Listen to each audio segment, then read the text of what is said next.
नमस्कार, स्वागत है आपका। आप देख रहे हैं इंडिया टीवी। आपके साथ मैं हूं ज्योत्सना पाटनी।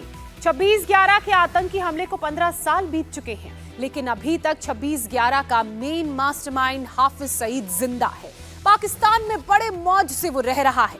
हालांकि पिछले कुछ सालों से हाफिज सईद के दिल की धड़कनें बढ़ी हुई हैं। वो हर रोज सुबह इसी डर के साथ उठता है कि ना जाने कब कौन सा दिन उसके लिए आखिरी दिन साबित हो जाए। हाफिज सईद इसलिए डरा हुआ है क्योंकि उसके बाकी साथी जो आतंकी हैं वो एक एक करके मारे जा रहे हैं।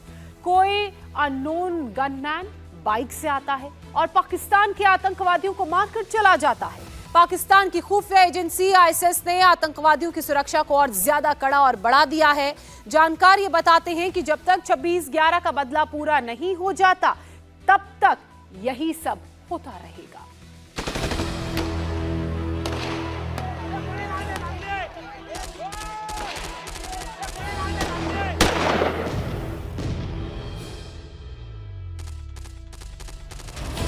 छब्बीस 11 है भारत के सीने पर लगा वो जख्म जिसे शायद ही कोई भी भारतीय कभी भुला पाए। वो दिन जब मुंबई का सीना पाकिस्तान के आतंकियों ने छलनी कर दिया था। लेकिन 15 सालों के बाद भी मुंबई का इंसाफ अधूरा है। 15 सालों के बाद भी अभी तक मुंबई हमले का मास्टरमाइंड हाफिज सईद जिंदा है। 15 सालों के बाद भी मुंबई हमलों के साजिशकर्ता ज़कीउर रहमान लखवी और अब्दुल रहमान मक्की जिंदा हैं। मुंबई हमलों का बदला उसी दिन पूरा होगा जब ये तीनों आतंकी मारे जाएंगे। और सुन, तुम बंबई अटैक को 7 साल हो गए साबित नहीं कर सके, कयामत तक इंशाल्लाह साबित नहीं कर सकते। इतना गुरूर, इतना घमंड, इतनी बेशर्मी, लेकिन यह बात भी पुरानी है। यह साल 2015 है। मोदी को प्रधानमंत्री बने हुए सिर्फ 1.5 साल हुए थे। हाफिज सईद शायद इसी गफलत में था कि भारत में सिर्फ सरकार ही तो बदली है, क्योंकि मुंबई अटैक के बाद लगातार हाफिज सईद बड़ी मौज मस्ती से पाकिस्तान में घूमता रहा। उसका कोई कुछ नहीं बिगाड़ पाया। लेकिन पिछले 8 साल में बहुत कुछ बदल चुका है। पिछले 8 साल में अब मोदी के नाम से ही हाफिज सईद जैसे आतंकवादियों को डर लगने लगा है। देश से आतंकवाद का सफाया हो रहा है, चुन चुन करके सफाया हो रहा है। 26/11 के हमले की बरसी पर नरेंद्र मोदी ने इतनी बड़ी बात ऐसे ही नहीं कही। मोदी को पता है कि कहां, कब, कौन सा क्लियर कट मैसेज देना है और मोदी साफ साफ बता रहे हैं कि भारत चुन चुन कर अपने दुश्मन आतंकवादियों का सफाया कर रहा है। पिछले 8 साल में यह सब बदला है। इसीलिए तो इस बदले हुए भारत पर पाकिस्तान में भी हलचल मची हुई है। हिंदुस्तान बहुत सालों से चुप था, अब हिंदुस्तान बोल पड़ा है और ऐसी दस्तावेजात, ऐसी एविडेंस अब आने लग गई है कि हिंदुस्तान की जो इंटेलिजेंस एजेंसीज हैं वो पाकिस्तान में बहुत एक्टिव हो गई हैं।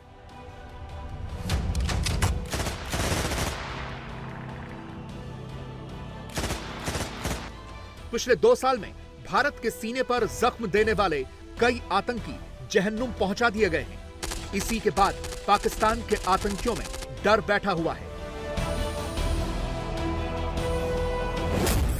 मार्च 2022 में कराची में आतंकी जहूर मिस्त्री मारा गया, जो इंडियन एयरलाइंस के विमान IC-814 का हाईजैकर था।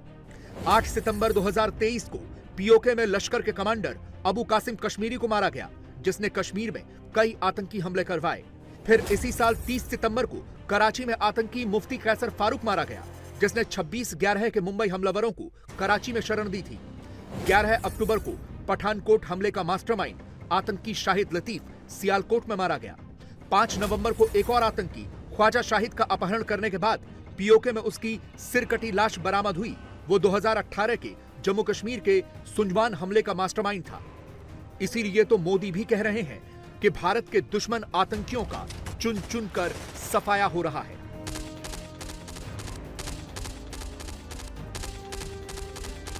आज 26/11 को देश बहुत बड़ा आतंकी हमले का शिकार हुआ था। इस हमले में हमने अनेकों निर्दोष देशवासियों को खो दिया।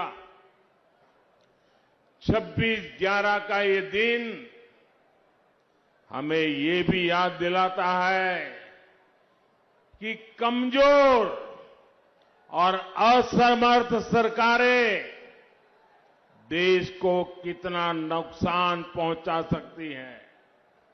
आपने 2014 में कांग्रेस की कमजोर सरकार को हटाया, बीजेपी की मजबूत सरकार बनाई, जिसके कारण आज देश से आतंकवाद का सफाया हो रहा है, चुन चुन करके सफाया हो रहा है। पाकिस्तान में मौजूद इन आतंकियों के मारे जाने की लिस्ट बहुत लंबी है। हर वो शख्स टारगेट हो रहा है जिसका आतंकवादी संगठनों से कुछ भी लेना देना है। 13 नवंबर को सियालकोट में लश्कर के आतंकी मोहम्मद मुजम्मिल और नईमुर रहमान मारे गए। इससे पहले 5 नवंबर को पीओके में लश्कर कमांडर ख्वाजा शाहिद की लाश मिली। 9 नवंबर को लश्कर कमांडर अकरम गाजी को खैबर पख्तूनख्वा में गोली मारी गई। 11 नवंबर को जैश कमांडर रहीमुल्लाह तारिक कराची में गोलियों से भून दिया गया। 11 नवंबर को ही लश्कर का फाइनेंसर कारोबारी हाजी नसीबुल्लाह बलूचिस्तान से अगवा हो गया। इसका कोई सुराग नहीं है और ये कोई छोटे नाम नहीं है बल्कि बड़े आतंकी थे। सवाल यह है कि पाकिस्तान में घुसकर भारत के इन दुश्मनों को कौन ठिकाने लगा रहा है। पाकिस्तान को तो भारतीय खुफिया एजेंसी रॉ के नाम से ही डर लगने लगा है। हो ये रहा है पिछले 3-4 साल से कि जो असैसिनेशंस हैं, ये जो कत्ल हैं, चाहे वो इस साल के मौलाना ज़ियाउर रहमान साहब हों या मुफ्ती कैसर फारूक साहब हों, दोनों लश्कर के कमांडर, दोनों को, एक को कराची में, एक को गुलशन उमर में कत्ल किया गया, या शाहिद लतीफ हों जो जैश के कमांडर थे जिन्हें अभी पिछले महीने अक्टूबर में कत्ल किया गया, या जो 2022 के पहले दिन 1 जनवरी को सलीम रहमानी हों जिन्हें हैदराबाद में कत्ल किया गया। इन्हें कश्मीर में ये अरेस्ट हुए थे, by the way, Indian Kashmir में, और फिर पाकिस्तान में इन्हें छोड़ दिया गया था। या इब्राहिम जरूर मिस्त्री हों, मार्च 2022 में कांदाहार की जो हाईजैकिंग थी उसके कमांडर थे। इनका उर्फ था मोहम्मद जाहिद। ये दुकान चलाते थे, कंदाहार के हाईजैकर थे, कराची में ये दुकानदार बने हुए थे, जैश के कमांडर थे। इनको मार दिया गया 2023 में। इस साल के शुरू में इम्तियाज आलम उर्फ बशीर पीर, हिजबुल मुजाहिदीन को भी नहीं छोड़ा। इंडियन इंटेलिजेंस ने हिजबुल मुजाहिदीन के कमांडर इम्तियाज आलम को मारा गया। खालिद रजा जो अल बदर ब्रिगेड के कमांडर हैं, ये भी एक और ब्रिगेड लगती है, इनको भी कराची में फारिग कर दिया गया। अब इस सब में पाकिस्तान क्यों नहीं बोल रहा? क्योंकि पाकिस्तान अंडर प्रेशर है। अब पाकिस्तान में बाकी बचे दहशतगर्दों में भगदड़ मच गई है। जो आतंकी कथित तौर पर जेल में बंद हैं, उन्हें भी आईएसआई एक्स्ट्रा सिक्योरिटी दे रही है। जो आतंकी सार्वजनिक स्थलों पर अक्सर देखे जाते थे, वो अब अंडरग्राउंड हो गए हैं। कई आतंकवादियों को बुलेट प्रूफ गाड़ियां दे दी गई हैं। सभी बड़े आतंकी संगठनों के आतंकवादियों को सुरक्षा दे दी गई है। आईएसआई की रिपोर्ट पर लोकल पुलिस और दूसरे सुरक्षा बल इनके ठिकानों के आसपास तैनात कर दिए गए हैं। विद इन पाकिस्तान ये सोर्सेज से पता चलता है कि उन्होंने मजीद केयर कर ली है, एहतियात करते हैं। एंड्रॉयड फोन वगैरह यूज करने पे थोड़ा सा रिस्ट्रिक्शंस आ गई हैं। अपनी सिक्योरिटी को बेहतर किया जा रहा है। फिर ये है कि जो 4 से 5 इंपॉर्टेंट टारगेट किलिंग्स हुई हैं, उनमें पैटर्न ये था कि उस मिलिटेंट को मस्जिद में या नमाज में टारगेट किया गया। तो उस पे भी एक रिस्ट्रिक्शन ये विद इन द ग्रुप्स चल रही है कि आप ऐसी जगहों पे ना जाएं कि जहां पे आपकी वल्नरेबिलिटी में ज्यादा इजाफा हो या आपको टारगेट होने का ज्यादा खदशा हो। तो वो इस तरह की चीजें भी विद इन ग्रुप्स चल रही हैं। बिल्कुल। लेकिन सुनने में आया है कि सबसे ज्यादा इस वक्त हाफिज सईद और उसके बाकी गुर्गे ही डरे हुए हैं। हाफिज सईद ने दिन रात भारत की बर्बादी का सपना देखा है और इसीलिए उसने भारत के खिलाफ 26/11 का हमला प्लान किया। 26/11 मुंबई हमलों का मास्टरमाइंड लश्कर-ए-तैयबा का सरगना हाफिज सईद था। जिन 10 आतंकियों ने मुंबई पर हमला किया था, उन्हें पीओके में ज़कीउर रहमान लखवी ने ट्रेनिंग दी थी।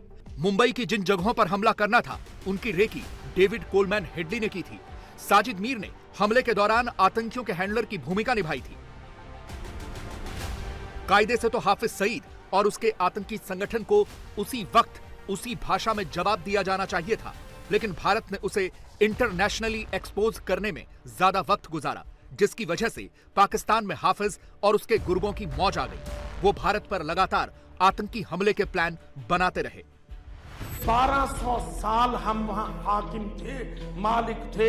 हमने बिल्कुल हिंदुओं को उतने मारे गए जो जंगों में मारे गए। जंगों के बाद हमने मोदी की मां को, बाप को, बहन को, बेटी को छेड़ा नहीं। भारत को तोड़ना, हैदराबाद को जोड़ना, अहमदाबाद को इस्लामाबाद में बदलना, मुरादाबाद को इस्लामाबाद में बदलना, मोदी बेईमान से सारा इंतकाम लेना दो। यह हाफिज सईद का बहनोई अब्दुल रहमान मक्की है। इसका भी मारा जाना अभी बाकी है। सुनने में आ रहा है कि लगातार आतंकियों पर होते हमलों से यह भी बहुत परेशान हो गया है। 26/11 को मुंबई में हुए हमलों में अब्दुल रहमान मक्की की बड़ी भूमिका थी। अब्दुल रहमान मक्की ने आईएसआई के अधिकारियों के साथ मिलकर अटैक की प्लानिंग की थी। मुंबई हमलों के लिए हमलावरों का चयन भी अब्दुल रहमान मक्की ने ही किया था। पाकिस्तान अधिकृत कश्मीर में चल रहे अपने आतंकी कैंपों से मक्की ने हमलावर चुने थे। भारत पर हमले के लिए वो पाकिस्तान के युवाओं को भड़काकर आतंकी बनाता था। इसके अलावा भारत में कई हमलों में भी अब्दुल रहमान मक्की की भूमिका रही है। मक्की खुद को प्रोफेसर कहता है। पाकिस्तानी मीडिया उसे मोटिवेशनल स्पीकर कहती है, लेकिन असल में वो सिर्फ भारत के खिलाफ जहर उगलता है, जिहाद की बात करता है, मरने मारने की कस्में खाता है।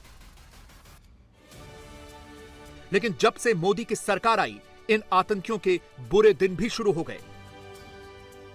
सबसे पहले तो भारत ने यह रणनीति बनाई कि हमले का बदला तुरंत लिया जाएगा, जिससे आतंकियों के हौसले पस्त हुए।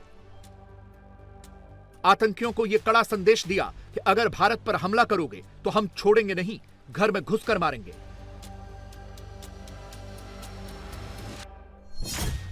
अठारह सितंबर 2016 को जैश ए मोहम्मद के आतंकवादियों ने इंडियन आर्मी के ब्रिगेड हेडक्वार्टर में हमला किया, जिसमें भारत के 19 सैनिक शहीद हो गए। और ठीक 10 दिन के बाद भारत ने पाकिस्तान अधिकृत कश्मीर में घुसकर सर्जिकल स्ट्राइक की, आतंकियों के लॉन्च पैड तबाह कर दिए और पाकिस्तान को करारा जवाब दिया। उरी ने हमें सोने नहीं दिया।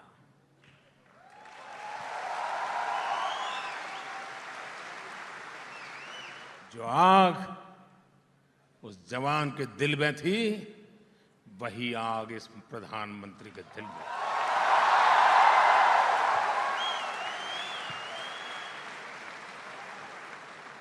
और उसी का परिणाम हुआ सर्जिकल स्ट्राइक। यह पाकिस्तान और उसके पाले आतंकवादियों के लिए एक स्टेटमेंट था कि अब ये वो पुराना भारत नहीं है कि कहीं भी हमला करोगे, कभी भी हमला करोगे और भाग जाओगे।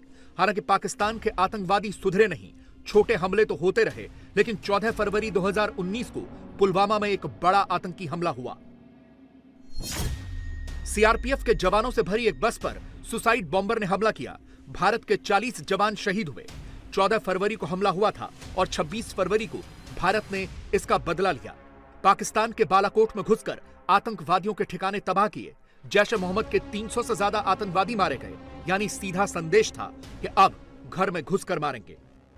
ये हमारा सिद्धांत है, हम घर में घुस के मारेंगे।